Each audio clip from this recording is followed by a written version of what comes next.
فكيف إذا جئنا من كل أمة بشهيد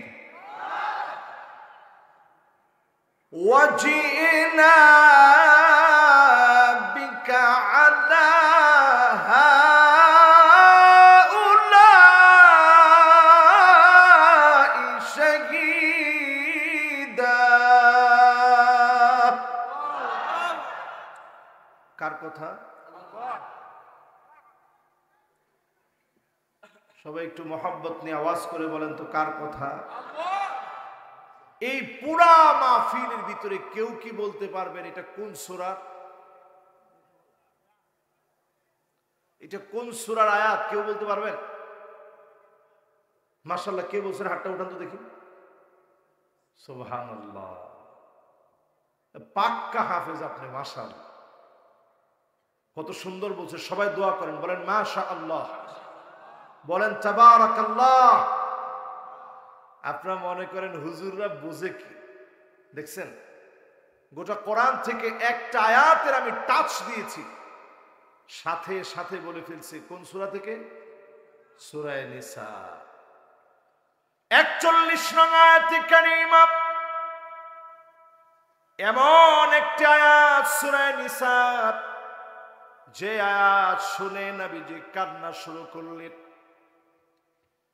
আল্লাহ নবীর চোখের পানিগুলা মুক্তার দানার মতো বেয়ে বেয়ে পড়ছে, গাল বেয়ে বেয়ে চোখের পানিগুলা পড়ছে, মোবারক দাড়িগুলা ভিজে যাচ্ছে। হাত্তা বাল্লাল আরদ, জমিনের ভিতরে টপ টপ করে চোখের পানিগুলা পড়ছে। এমন একটা আয়াত তেলাওয়াত করেছি, যেই আয়া আল কারিমা যদি বুঝে যাওয়ার চেষ্টা করেন, দিলগুলা নবীর প্রেমে যিনি সিক্ত করে দেবেন তিনি কে? রাজি আছেন? সবাই রাজি? আল্লাহ নবী, বিশ্ব নবী কেন এই আয়াত পড়ে এত এত কাঁদতেন? অনুবাদের দিকে লক্ষ্য করেন। আল্লাহ রাব্বুল আলামিন ইরশাদ করেন, সেই দিনের অবস্থা কেমন হবে? উম্মতের অবস্থা যেদিন জিজ্ঞাসা করা হবে, আপনার উম্মত কি কি কাজ করেছিল নবী আপনি বলেন। সেই দিন আল্লাহ পাক নবীদের কাছ থেকে সাক্ষী নেবেন।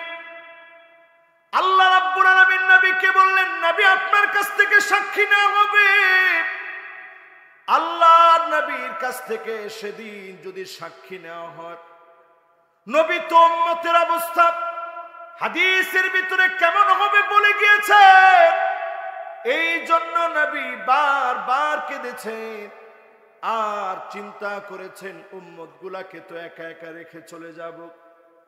এই উম্মত গুমরাহ হতে হতে এমন হয়ে যাবে, নামে মুসলিম থাকবে, কাজে কর্মে মুনাফিকের আচরণ শুরু হয়ে যাবে। ঠিক কিনা বলেন?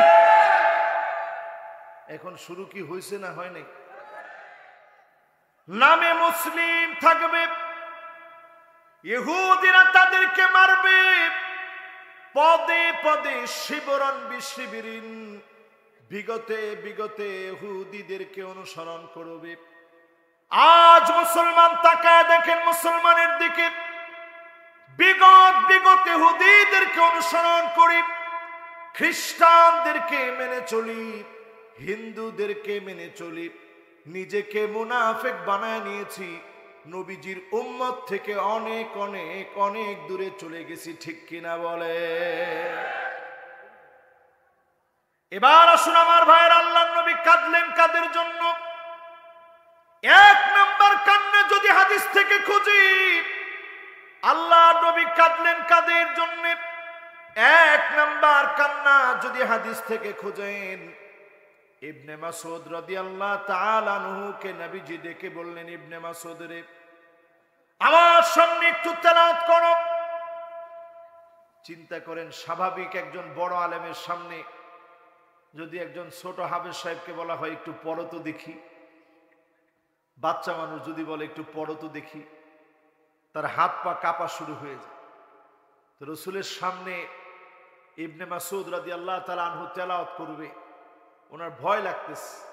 ইবনে মাসউদের দুইটা পা ছিল চিকন চিকন, প্রচন্ড জোরে বাতাস আসলে ইবনে মাসউদ রাদিয়াল্লাহু তাআলা আনহু পড়ে যেতেন। একদিন সাহাবায়ে কেরাম এই দৃশ্য দেখে হেসে ফেললেন। আল্লাহর নবী বললেন, সাহাবীরা হেসো না, আমার ইবনে মাসউদকে তোমরা চিনো না। ইবনে মাসউদের দুইটা পা যদি দাড়ি পাল্লার একদিকে রাখা হয়, অন্যদিকে যদি উহুদ পাহাড়টা রেখে দেওয়া হয়, ইবনে মাসউদের পা দুইটার ওজন মালিক ভারী বানায় দিবে। সাহাবীর দাম কম না বেশি? আল্লাহর নবী বললেন, ইবনে মাসউদ রে পড়ো আমার সামনে। ইবনে মাসউদ রাদিয়াল্লাহু তাআলা আনহু বললেন, আকরা আলাইকা ওয়া আলাইকা উনজিল। নবী আপনার সামনে কেমন করে পড়ব? এই কোরআনুল কারীম আপনার উপরে আল্লাহ অবতীর্ণ করেছেন, এই কোরআন নাজিল হয়েছে আপনার উপরে, আমি ছোট মানুষ কেমনে পড়ব? আল্লাহর নবী বললেন, ইবনে মাসউদ আজকে আমার খুব মনে চাচ্ছে অন্য কারো কাছ থেকে শুনবো, আমার দিল ঠান্ডা করে পড়ো। ইবনে মাসউদ রাদিয়াল্লাহু তাআলা আনহু সূরা নিসা থেকে তেলাওয়াত শুরু করলেন, ইয়া আইয়ুহান নাসু তাকু রাব্বাকুমুল্লাযী খালাকাকুম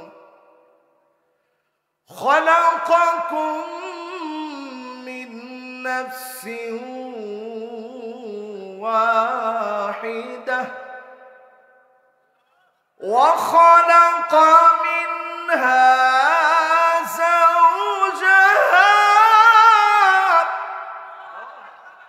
ওয়া বাথা মিনহুমা রিজালান কাসীরান ওয়া নিসাআ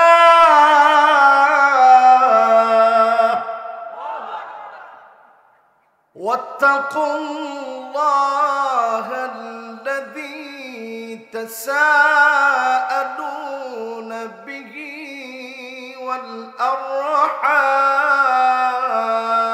والأرحام।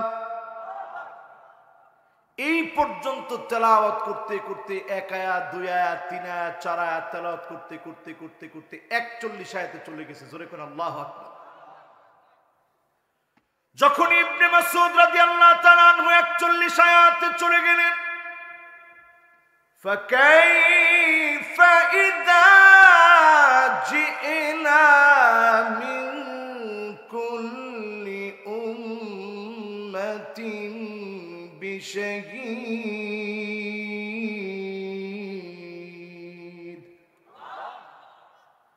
ওয়া জি'না বিকা আলা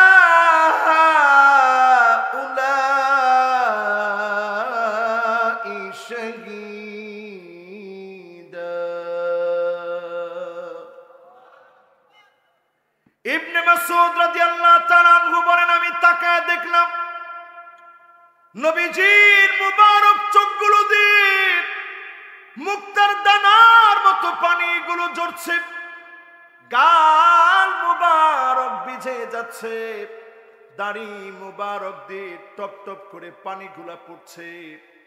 আল্লাহর নবীর কান্না দেখলাম। আল্লাহর নবী এত পরিমাণ কাঁদলেন, হাত্তা বাল্লাল্লাহর জমিনের ভিতরে টপ টপ করে চোখের পানিগুলো পড়ছে।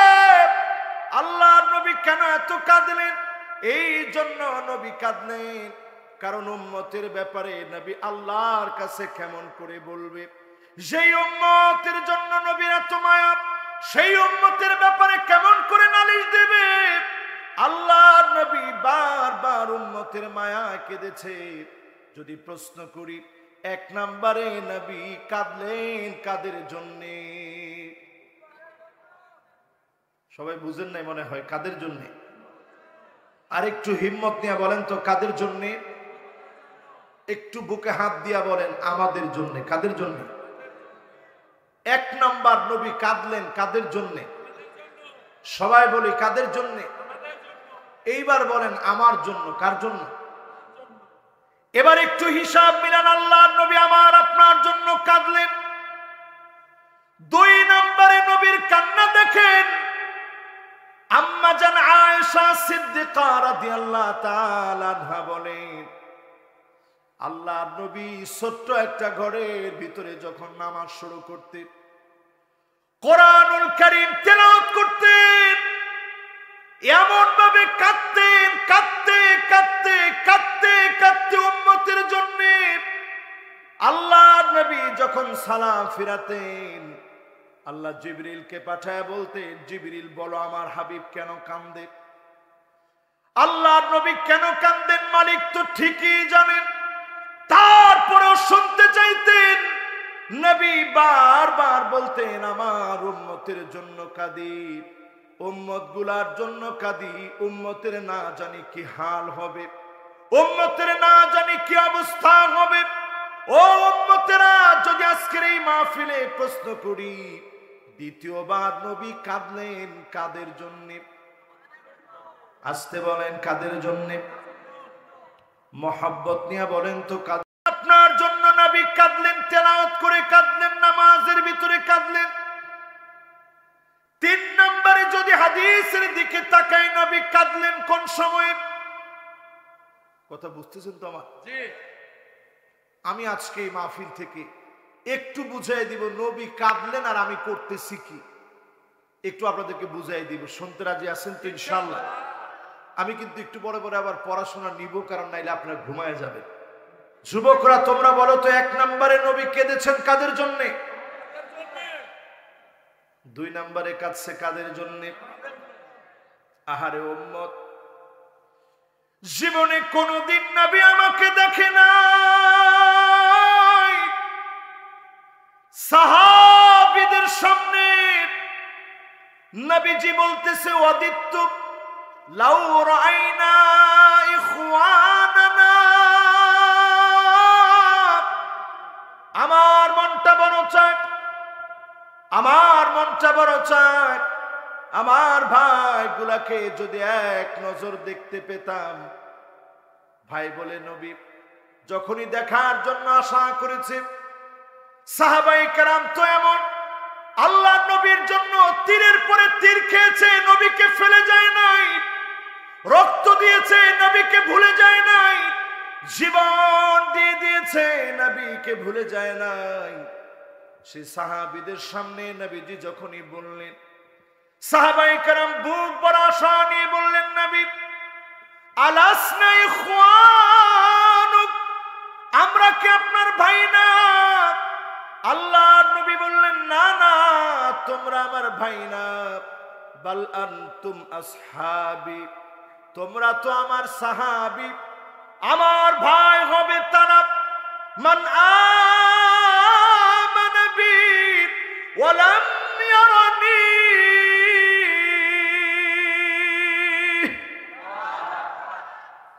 জীবনে কোনদিন নবীকে দেখে নাই, না দেখে ঈমান এনেছে, তারা হবে আমি নবীর ভাই। আল্লাহর নবী আদর করে যাদেরকে ভাই বলে ডাকলেন তারা কারা? আস্তে কোন, আরো আস্তে, যুবকরা বলো কারা? আল্লাহর নবী জীবনে দেখলো না, না দেখে ভাই বলে আমাদের জন্য কাঁদলেন। এক নম্বরে নবী কাঁদলেন কাদের জন্য? এগুলো সব হাদিসের মধ্যে আছে। ওলামায়ে কেরাম যারা এখানে বসা আছেন নিশ্চয়ই আপনারা পড়েছেন। ওলামায়ে কেরামের কমন বিষয় এটা। আপনারা যারা এখানে বসছেন, এক নাম্বার বলেন তো দেখি, কাঁদছেন কাদের জন্য? দুই নাম্বার কাদের জন্য? তিন নাম্বার কাদের জন্য? মাশাআল্লাহ। এবার চার নাম্বারটা যাই, মনে থাকবে তো পড়া ইনশাআল্লাহ। এরপরে আমি আমার কথাটা আপনাদেরকে বুঝাবো। নবী কাঁদলেন আর আপনি কি করছেন একটু দেখেন, হিসাব নিয়ে। 4 নাম্বার একটু নজর করে দেখেন এই মাহফিলে আল্লাহ নবী তেমন কিছু খান নাই, 3টা খেজুর খেয়ে রাত কাটায় দিয়েছেন নবীজি, দিন কাটায় দিয়েছেন নবীজি। শীতের সময় আসলে অধিক পরিমাণ রোজা রাখতেন নবীজি। আজকে দিন থেকে শুধুমাত্র নিলাম আর নিলাম, হাত পেতে নিলাম, গ্রহণ করে নিলাম, নিজের অর্থবিত্ত বানালাম। দিন থেকে শুধুমাত্র নিলাম, দিনকে কি দিয়েছি চিন্তা করেন। অথচ আমার নবী ক্ষুধা পেটে মালিকের জন্য দাঁড়ায় যেতেন তাহাজ্জুদের নামাজে, এত পরিমাণ সিজদায় গিয়ে কাঁদতেন। আম্মা জান বলেন আজিজুন কাজিজিল মিরজান, একটা ডেগ একটা পাতিল যদি আপনি আপনার চুলার উপরে রেখে দেন, টকবক টকবক করে পানি যেভাবে ফোটে, নবীজির ভিতর থেকে এভাবে কান্নার আওয়াজ আসতো। ছোট্ট একটা ঘরের ভিতরে আম্মা জান বলে আমার ঘুম ভেঙে যেত, চোখের পানির কান্নার আওয়াজে ঘুমটা ভেঙে যেত।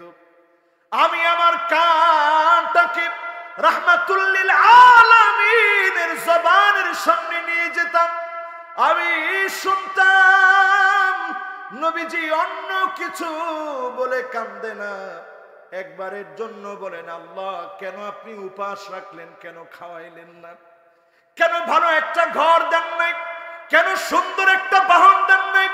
একদিনের জন্য নবী এগুলো বলে কাঁদে নাই। নবী সিজদার ভিতরে পড়ে বারবার কান্দে আর বলে আল্লাহুম্মা উম্মতি,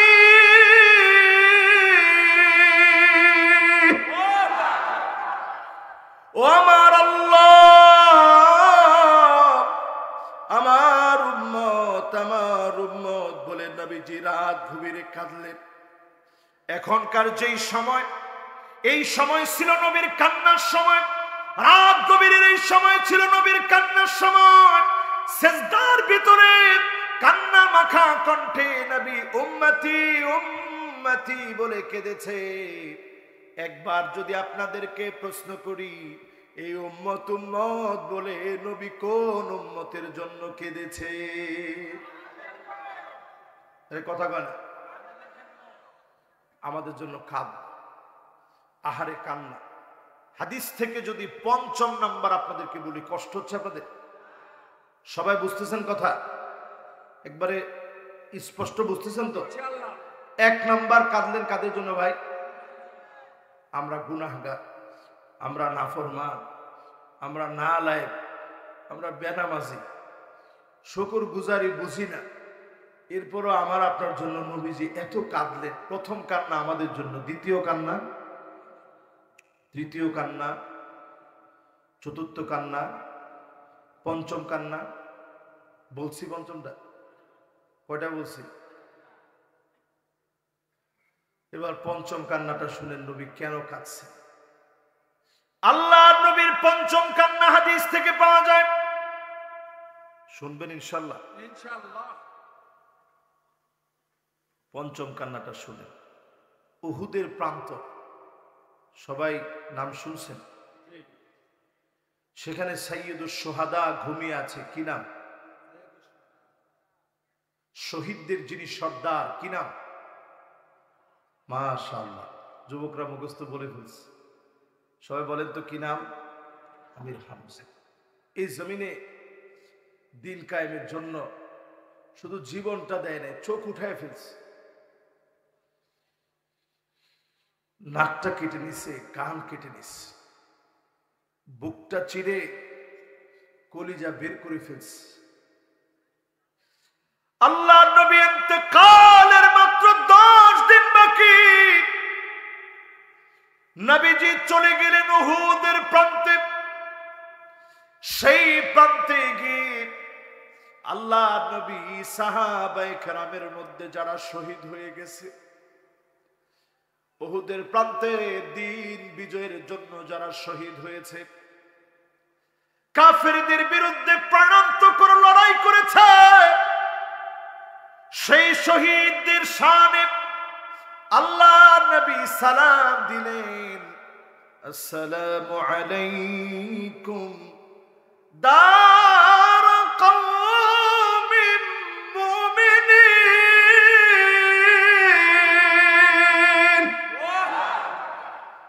আতাকুম মা তুআদুন খদম মুআজ্জালুন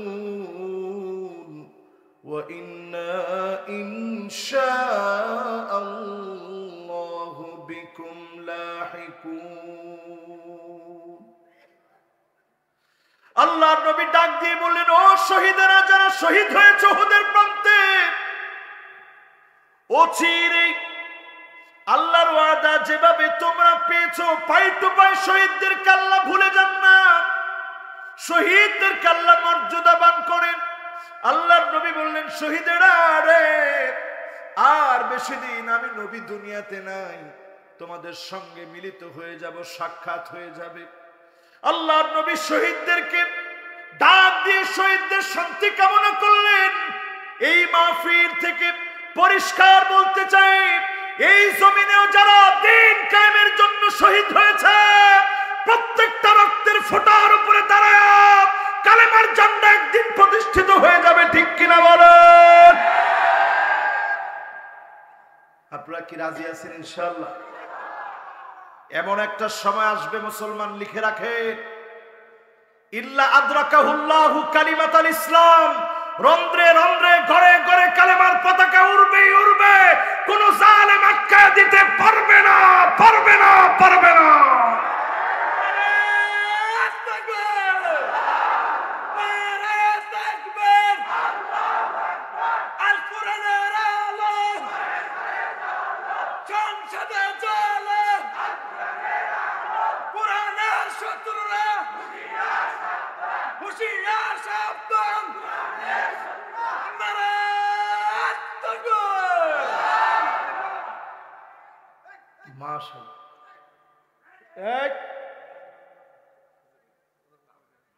কোনো অসুবিধা নেই, তাকবীরের সাথে দুশ্মনী এটা মালিক সহ্য করে না। প্রয়োজনে আমরা আমাদের রক্তবিন্দু সব দিয়ে দিব, আল্লাহ শানের কোন বেয়াদবি আমরা সহ্য করব না, ঠিক কিনা বলেন? এই মাহফিল থেকে আপনাদেরকে নবীজির প্রেমে একটু সিক্ত করতে চাচ্ছে। আপনাদের মনগুলা নবীজির দিকে আছে তো, এখন আল্লাহর দিকে আছে তো ইনশাআল্লাহ। উহুদের প্রান্তে আমরা ছিলাম, সাহাবায়ে কেরাম শহীদ হয়ে গেছে, দিনের জন্য সব দিয়ে দিছে, কিছু নিতে পারে নাই। আজকে যখন এরকম একটা পোশাক পরে মাহফিলে বসি, বিশ্বাস করেন নিজের কাছে নিজের বড় অপরাধী লাগে। মনে মনে প্রশ্ন আপনাদের জেগেছে যে কেন অপরাধী লাগে? এই জন্য অপরাধ বোধ হয় আমার ভিতরে। উহুদের প্রান্তে শহীদ হয়ে গেলেন মুসাব বিন উমার, আউয়ালু সাফির ফিল ইসলাম, ইসলামের প্রথম অ্যাম্বাসিডার তিনি।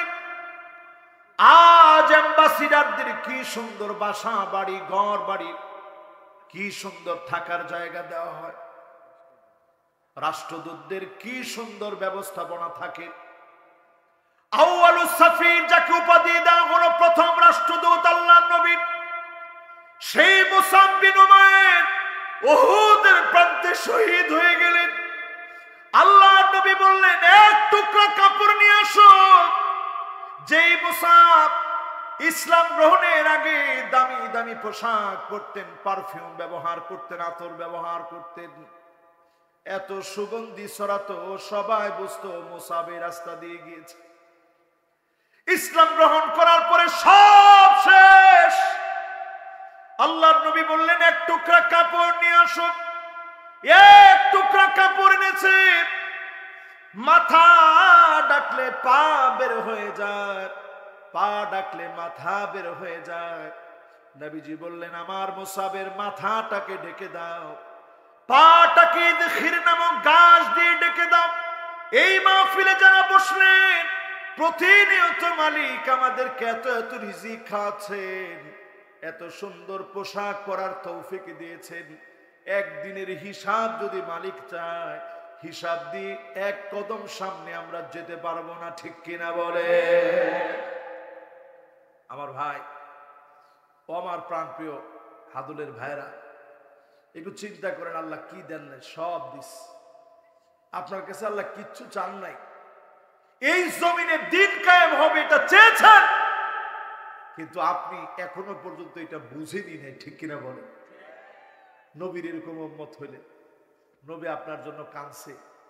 5 নাম্বার নবীর কান্না যে বলতেছিলাম, এই কান্না ছিল উহুদের প্রান্তে সাহাবায়ে কেরামের জন্য কান্না, যারা জীবন দিয়ে শহীদ হয়ে দিনকে বিজয়ী করেছেন। জোরে কোন আল্লাহু আকবার।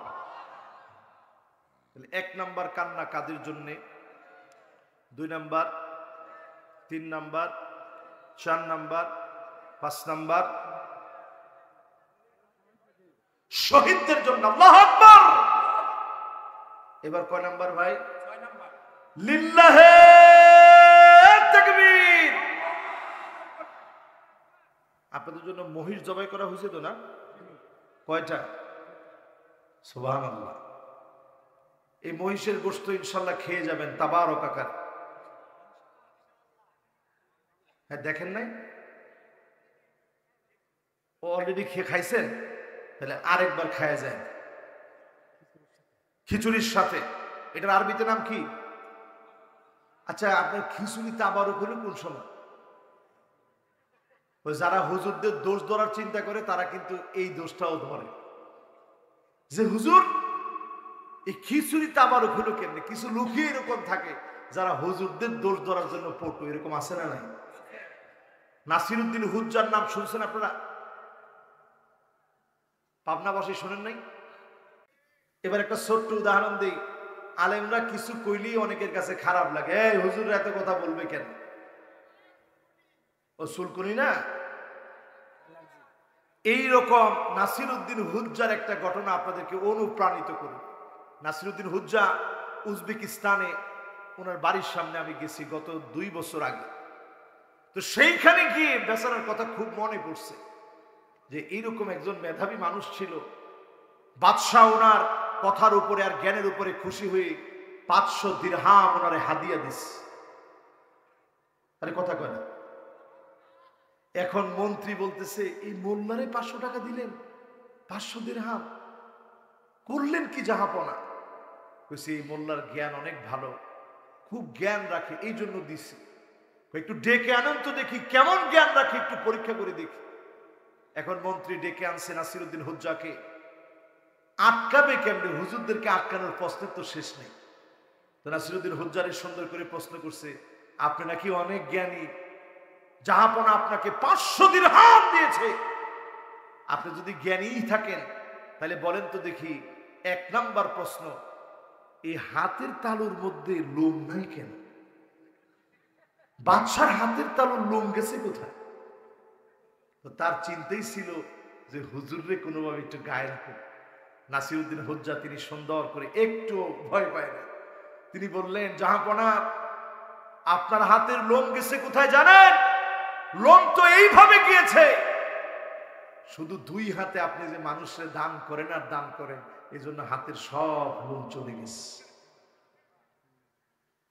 এখন বাদশাহ এত খুশি হয়েছে, আরো 500 দিরহাম হুজুরে দিলাম। মন্ত্রীর গায়ের চুলকানি তো বেড়ে গেছে, যাদের চুলকানি বাড়ার অভ্যাস। আরে জাহাপনা আপনাকে বোকা বানায়, এই হুজুর আপনার কাছ থেকে 500 দিরহাম বেশি নিছে। যদি তাই হয় আপনার হাতের লোম, তালুর লোমগুলা চলে গেছে দিতে দিতে, তাইলে এই নাসিরউদ্দিন হুজ্জার হাতের লোম গেছে কোথায়? তার হাতে লোম নাই কেন? জিজ্ঞাসা করছে হুজুররে আটকানোর জন্য। নাসিরউদ্দিন হুজ্জা বলে, আরে মন্ত্রী মশাই, আপনি তো জানেন না, আমাদের জাহাপনা শুধু দেয় আর আমি 2 হাতে নেই, নিতে নিতে আমার হাতের তালুর ভিতরে কোনো লোম নাই। এখন বাদশাহ আরো খুশি হয়ে গেছে, ঠিক আছে, আরো 500 দিরহাম তারে হাদিয়া দে। এখন মন্ত্রীর জ্বালা কমছে না বাড়ছে? এবার মন্ত্রী বলতেছে, আহারে এই লোক তো সব নিয়ে গেল। মন্ত্রী এবার বলতেছে, বাটপাড়ির আর জায়গা পাও না? বাদশাহ দেয় দেখে হাতের তালুর সব লোম চলে গেছে, তুমি নেও দেখে হাতের তালুর সব লোম নাই, তাহলে কত দেখি আমার হাতের লোম গেল কোথায়? ওই যে আলেমদেরকে দিলে আপনি হাত কসলান, এই কসলানোর ঠেলায় আপনার হাতের তালুর ভিতরে কোনো লোম নাই। তোমরা যারা আলেমদেরকে নিয়ে গাটাগাটি করো, জেনে রাখো মুসলমান, আলেমদেরকে নিয়ে গাটাগাটি করে সম্মান কেউ কমাতে পারে নাই, পারবে না এবং পারবে না। ঠিক কিনা বলে? সেদিন বেশি দূরে নয়, যেদিন আমার দেশে সমস্ত আলেম ওলামার নেতৃত্বে গোটা জাতি একদিন হুঙ্কার দিয়ে উঠবে। শুধু বাংলাদেশে নয়, সারা পৃথিবীর নেতৃত্বে ইমাম মাহদির স্লোগানে আমার দেশের আলেম ওলামা নেতৃত্ব দিবে। ঠিক কিনা বলে? এই যে আফগানিস্তানের দিকে তাকায় দেখেন, এক সময় আফগানিস্তানের নাম এই মাহফিলে নিলে কি অবস্থা হইতো চিন্তা করে। বলতো এই মাহফিল থেকে এই হুজুর যেন কোনোভাবে আর নামতে না পারে। আর এখন সমস্ত মিডিয়া আফগানিস্তানকে নিয়ে নানা রকমের সংবাদ দিচ্ছে, প্রতিনিয়ত বলছে আজকে আফগানিস্তানে এখন যেরকম জুসগুলো বের হচ্ছে সারা ওয়ার্ল্ডকে সারা ফেলে দিবে। আফগানিস্তানের মুদ্রার দাম বেড়ে গেছে, আফগানিস্তানের ভিতরে এখন অর্থনৈতিক এমন অবস্থা দেখা দিয়েছে, শুধু শুধু আফগানিস্তানের খবরগুলো এখন বের হচ্ছে। বোঝা যাচ্ছে ইসলামের দিকে আসলেই গোটা দেশের চিত্র যিনি পাল্টায় দেন তিনি কে? ও আমার ভাইরা, আমি বলছিলাম 4 নম্বরে নবীকে দিয়েছেন কাদের জন্য? 5 নম্বরে কাদের জন্য? শহীদদের জন্য। কাদের জন্য? এজন্য এই জমিনে যে পরিমাণ রক্ত ঝরেছে, এই রক্তের উপরেই যিনি দিনকে বিজয়ী করবেন তিনি কে? 5 নাম্বার গেছে। এবার কয় নাম্বার ভাই? আওয়াজ করে বলেন কয় নাম্বার? আরেকটু আওয়াজ করে বলেন কয় নাম্বার? 6 নম্বরে আল্লাহ নবী কাঁদলেন, নিজের মায়ের কবরের সামনে গেলেন, এত পরিমাণ নবীজি কাঁদলেন, 2টা চোখ দিয়ে অজর দ্বারা নবীজির পানিগুলা ঝরে ঝরে পড়ল, গাল বেয়ে বেয়ে পড়ল মায়ের। মায়ের নবী কাঁদলেন। যদি আমি প্রশ্ন করি এই মাহফিলে 6 নম্বরে নবী কেঁদেছেন কার জন্য? আরো আসতে 1 নাম্বার কাদের জন্য? 2 নাম্বার কাদের জন্য? 3 নাম্বার কাদের জন্য? 4 নাম্বার কাদের জন্য? 5 নাম্বার কাদের জন্য? 6 নাম্বার কাদের জন্য? সুবহানাল্লাহ। আমি যেটা ভয় পাচ্ছিলাম সারাক্ষণ যে আল্লাহ মানুষের মনোযোগ মনে 0 টলারেন্সে চলে যাও, কিন্তু সুন্দর মনোযোগ নিয়ে আপনারা শুনছেন। শুধু নবী দুনিয়ার জীবনে কাঁদলেন এমন না, আমার আপনার জন্য পুলসিরাতের কিনারায় নবী দাঁড়ায় থাকবে। পুলসিরাতটা উম্মত 3 ভাবে পার হবে। কয় ভাবে? আর জোরে কয় ভাবে? 1 নাম্বার পুলসিরাত সেদিন পার হবে। 1 নাম্বার প্রকার হলো সিনফান মুশাতান, পায়ে হেঁটে হেঁটে হেঁটে হেঁটে পুলসিরাত পার হবে। নিচে থাকবে জাহান্নাম, মানুষের হাত কেটে পড়ে যাবে। ধারালো পুলসিরাত পার হতে গিয়া পাটা কেটে জাহান্নামের মধ্যে পড়ে যাবে। সেদিন মানুষের মাঝখান থেকে 2টা ভাগ হয়ে জাহান্নামে পড়ে যাবে। আরেকটা গ্রুপ থাকবে এমন, সিনফান আলা উজুহিহিম, চেহারা মালিক নিচের দিকে দিয়ে দিবে, পা গুলা উপরের দিকে দিয়ে দিবে। আল্লাহ বলবে এবার হেঁটে হেঁটে পুলসিরাতটা পার হোক। সাহাবায়ে কেরাম কান্না শুরু করলেন, ওগো নবীজি চেহারার চামড়া বড় পাতলা, এই চামড়া দিয়ে কেমন করে মানুষ ধারালো পুলসিরাত পার হবে? একটুখানি চিন্তা করেন, ছুরি রেখে দিয়েছে, দাও রেখে দিয়েছে, বটি রেখে দিয়েছে, আপনাকে উল্টা দিয়েছে, বটির উপর দিয়ে যেতে হবে। কি প্রচন্ড ভয় ভীতি আপনার ভিতরে কাজ করবে। আর ছুরির মতো না, দাওয়ের মতো না, বটির মতো না, যার ধারের কোনো তুলনা হয় না, পাওয়া মাত্র কেটে ফেলবে। সেই ধারালো পুলসিরাত পার হতে গিয়ে কত মানুষ কেটে কেটে জাহান্নামে পড়ে যাবে। সেই সময় আমার মালিক এমন কিছু মানুষ থাকবে যারা দ্বীনের জন্য জমিনের ভিতরে ইসলাম প্রতিষ্ঠার জন্য কাজ করেছে, তাদেরকে যিনি জান্নাতি আরোহণের মধ্যে বসায় দিবেন তিনি কে? পরিষ্কার হাদিসের মধ্যে আসছে, সিনফান রুকবানা, জান্নাতি আরোহণের মধ্যে আল্লাহ বসায় দিবে, তুই বীরের মতো আমার পুলসিরাতটা পার হয়ে যা। জোরে কোন আল্লাহ। নিচে থাকবে জাহান্নাম, জাহান্নাম একটা ডাক দিয়ে বলবে, জুসিয়া মুমিন ইন্না নূরাকা ইউতফিউ লাহাবি।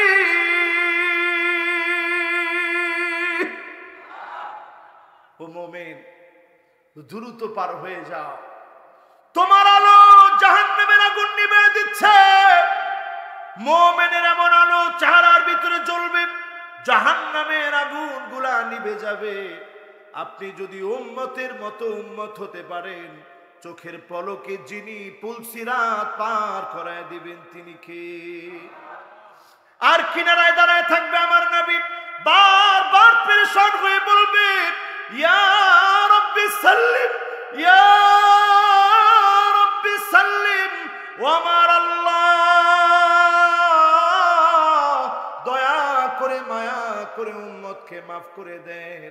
আল্লাহ উম্মতকে শান্তি দিয়ে দেন। নবীর দোয়ার কারণে উম্মতকে যিনি শান্তি দিবেন তিনি কে?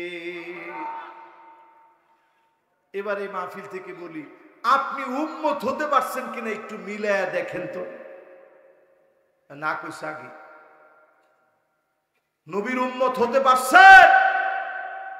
না কয়, বলেন আলহামদুলিল্লাহ। সবাই বলেন নাই তো, বলেন আলহামদুলিল্লাহ। ধরি, চুল যে কাটেন, এই যে মাহফিলে বসছেন, চুল কাটেন, ডানে চুল নাই, বায়ে চুল নাই, পিছনে নাই, সামনে দিয়ে এরকম লম্বা লম্বা চুল আছে না নাই?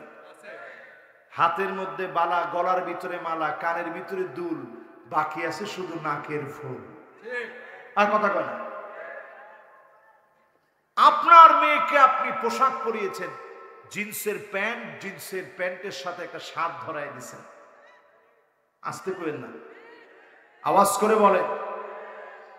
এক এক করে মিলায় দেখেন আপনি কদ্দুর উম্মত হলেন। এই নির্বাচন আসার পরে অনেকেই দেখবেন মুসলমান মুসলমানকে ঘরের ভিতরে ঘুমাইতে দেয় না। নবীর হাদিস শুনেন, আপনি উম্মত হইতে পারছেন কিনা? মান হামালা আলাইনা সিলাহ, হাতের ভিতরে লাঠি নিলেন, হাতের ভিতরে রান্দা নিলেন, হাতের ভিতরে বড় অস্ত্র নিলেন, আরেক মুসলমানকে আপনি ধাওয়া করলেন। আল্লাহর হাবিব বলে, তুই সব হতে পারিস, আমি নবীর উম্মত হতে পারিস না। ঠিক কিনা বলেন? এগুলো এখন আছে না নাই? এরপরে আরেকটু ধরি, কষ্ট হচ্ছে না ততদিন? আর বেশিক্ষণ না, ধরেন এই আর না, সারা রাতে বলবো, আমি এমনও করি না ভাইজান। আমার পরে বক্তা আছে, খুবই ভালো বক্তা ইনশাআল্লাহ, উনি আপনাদেরকে নিয়ে কথা বলবেন। মাওলানা আরিফ বিল্লাহ কুষ্টিয়া, উনি কথা বলবেন ইনশাআল্লাহ। শেষ কি শেষ? আরে না, শেষ আকর্ষণ। আপনারা আছেন তো ইনশাআল্লাহ?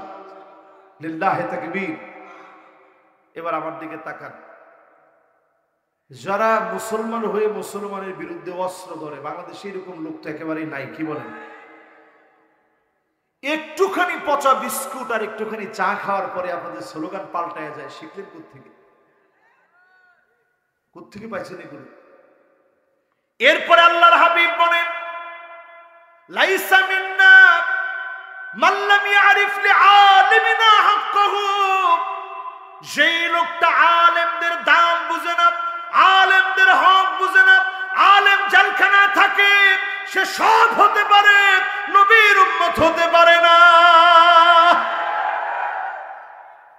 এটা আমার নবীর কথা। নবী উম্মতের জন্য কাঁদছে। এক নাম্বার কান্না কার জন্য? আহা, কথা কয় না। কার জন্য? দুই নাম্বার কার জন্য? আরে তিন নাম্বার কার জন্য? চার নাম্বার কার জন্য? পাঁচ নাম্বারে কার জন্য? হ্যাঁ, ছয় নাম্বার। সবই তো কানবে নাম বললে। আমি আরো অনেকগুলা বলতাম হাদিস থেকে, যেহেতু সময় দেখতেছি শেষ হয়ে যাচ্ছে। ওয়াজ তো খালি একটা না, ওয়াজ তো আরো করতে হবে না। মানে এই জিনিসটা আপনাদের বুঝাই দিতে হবে। এটা আজকে 6টা বললাম, আরেকদিন আরেক মাহফিলে 6টা শুনবেন, তাহলে কটা হলো? এরপরে আরেক মাহফিলে 6টা শুনবেন। এখানে ভাঙুরায় আসছিলাম, কোন তো একটা ফিতনার নাম বলছিলাম, ফিতনার নাম কি? ও ভাঙুরার মাহফিলে একজনও জাননি? মাশাআল্লাহ। কোন? হ্যাঁ, লিল্লাহে তাকবীর। আপনারা মনে করছেন মাহফিলে বসে সবাই বাদাম খায় নাকি?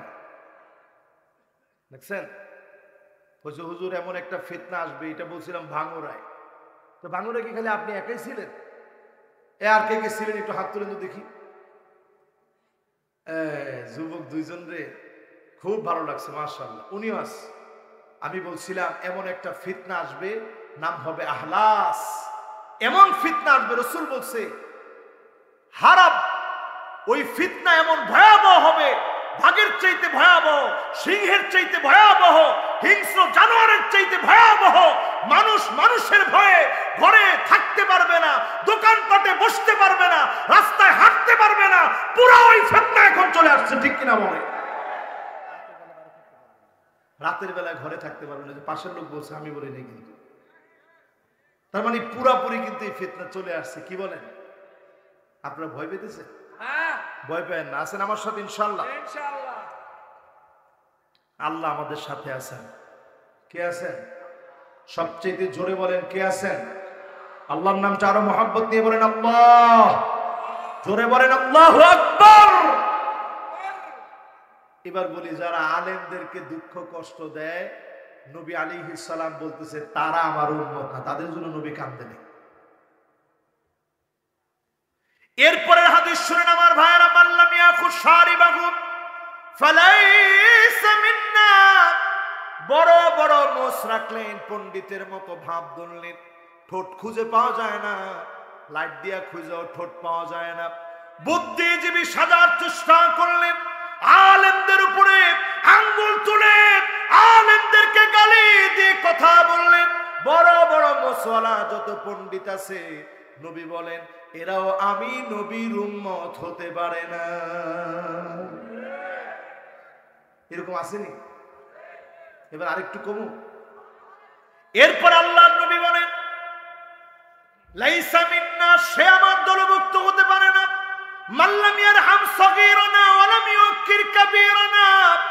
বড়দেরকে যে সম্মান করে না, মুরব্বিদেরকে যে সম্মান করে না, ইজ্জত করে না, ছোটদেরকে যে আদর করে না, সে সব হতে পারে, আমি নবীর উম্মত হতে পারে না। এখন আমাদের মধ্যে বড়দের প্রতি সম্মান আসেনি? ছোটদের প্রতি আদর স্নেহ আসেনি? এরপর আল্লাহর হাবিব বলেন ফামান রাগিবা আন সুন্নতি ফালাইসা মিন্নি। যে লোকটা সুন্নাত থেকে মুখ ফিরায় নেয়, সে আমার দলভুক্ত হতে পারে না। ও আমার পাবনাবাসী, জীবনে অনেক অনেক কাজ করলেন, আল্লাহ নবীকে বড় নাখোশ করে ফেললেন, কষ্ট দিয়ে ফেললেন। এই মাহফিলে বসে চিন্তা করেন, চুল কাটলেন ইহুদির মতো, হাতের ভিতরে বালা লাগাইলেন ইহুদির মতো, ঘরের ভিতরে আপনার স্ত্রীকে প্যান্ট শার্ট কিনে দিলেন, বুড়ো প্লাগ করার টাকা দিলেন, চুলের মধ্যে উপর দিকে বড় বড় খোপা করেছে, পিছনের খোপা সামনে এনে বেঁধেছে, চুল কালার করে ফেলেছে, অশ্লীল ড্রেস পরেছে, কাসিয়াতুন আরিয়াত, এমন সব পোশাক পরেছে দেখলে মনে হবে কোনো পোশাকই পরে নাই। এমন সব পোশাক সারা বাংলাদেশে থাকলেও হাদলের আশেপাশে এমন পোশাক পরা কেউ না।